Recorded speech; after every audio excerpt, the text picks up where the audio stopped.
They are in their late teen. They are entering their early adulthood. They're going off to learn a trade. You're sending them off to tertiary institutions. They will be there alone on their own. There is no parental guide nor caregivers advice. And so they are going to figure out things on their own. They will meet the world. They will meet peer pressure. They will see others the way they are. They are going to be more involved in looking at the fake life online and how people are faking it to make it. They are going to build their personality, their self-worth, and what they think is right for them. And they are going to be left unguided. It's their own world to figure out. Do you think that's the right thing? Are you going to leave these young ones to go out there and figure it out on their own? I don't think that's the best option. I think these young individuals, even if they are in their late teens, they are entering their early adulthood, they need guide in order to figure it out.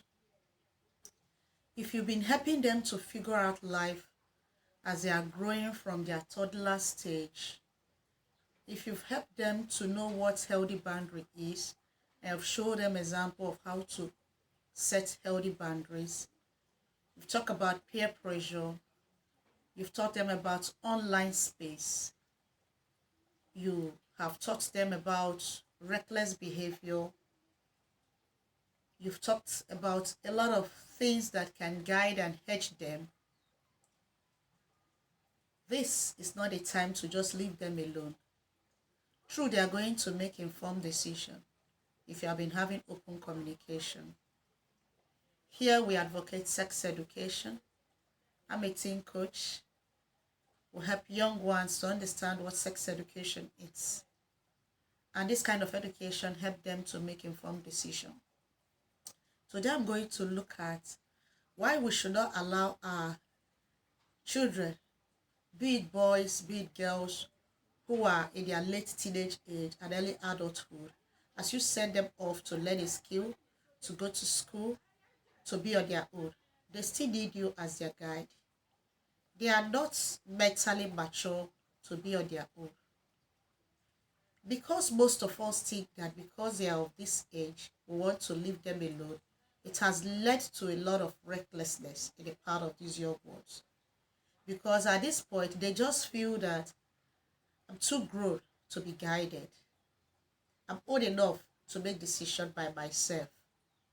I can figure out everything that comes my way.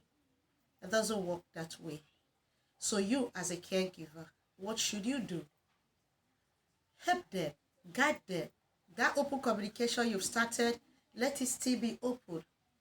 That peer pressure you've been teaching them about, still talk about it. Recklessness of every type that you have always preached about.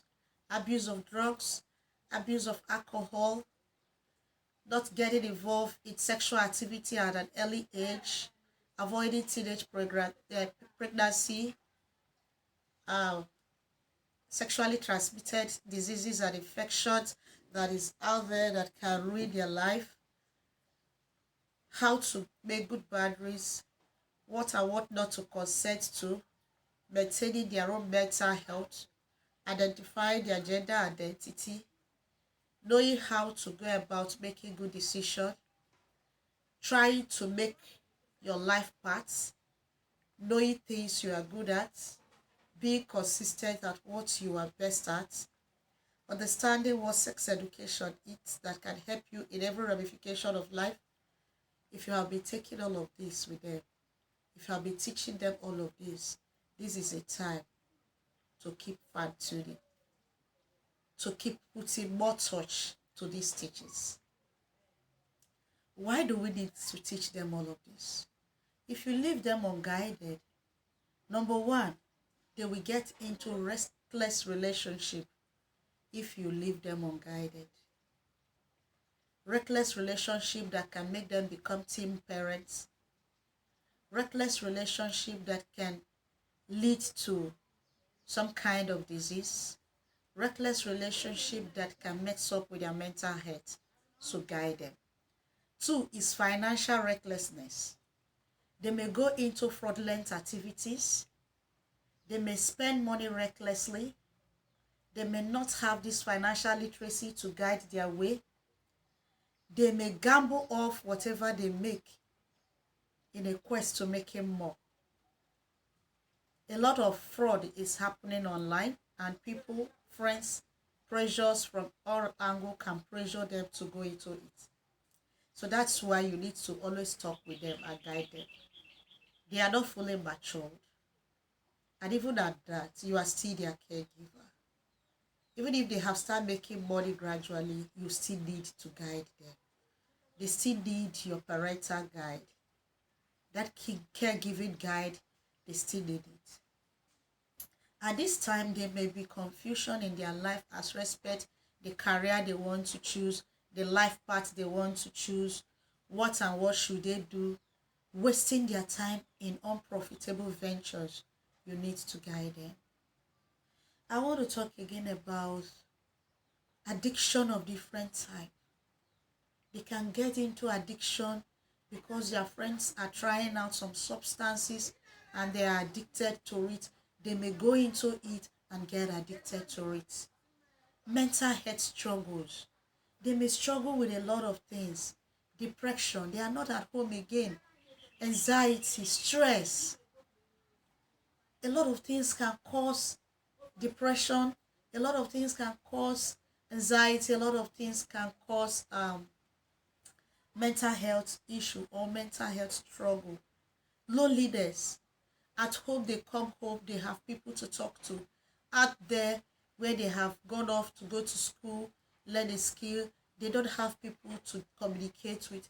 They don't have people they come home to and they have a discussion. So why not check it? Why not still be there to guide them? Why not still call and say, how did your day go? Why not be there so that they can have someone to discuss with? Why leave them alone? Sometimes you ask these parents, these caregivers, when last did you hear from your child that have left home? Those under your care that you've sent off, they'll tell you, oh, for just about 2 weeks we've not talked. About 1 week we've not talked. It's not like that. Check in from time to time. Don't let them be on their own.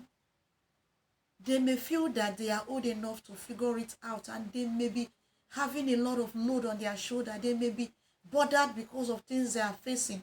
But because they feel they are old enough, they will not be there. They will not be able to come to you or talk to you. Okay? They fear rejection. They fear consistency. Those things happens. So we don't want to leave them on their own. Sometimes they get involved in legal or any kind of criminalities. Peer pressure drags them into things that are not supposed to be. They go to a white party, there was a raiding, they were arrested because they are getting involved in one form of thing or the other. Or maybe pressure from friends have pressured them to get into cyber crime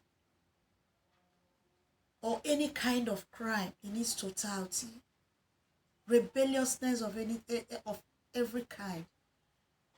Some of them lack direction on the skills they want to go into. Some of them go to school, the course they go into is so difficult for them to navigate. They don't want to open up to you and say, this is difficult for me, and it becomes a career chaos for them. They don't know which way to go. You need to check in. You need to be there. You need to help out so that they will be well directed. They will have somebody to talk to. They will have a shoulder to lean on. So parents, please, caregivers, I'm begging. These young ones are going out. Some of them just finished their secondary education. Some of them just passed their jams. They are going to learn a skill. They are going into tertiary institution. Be a proper guide. Be a support system.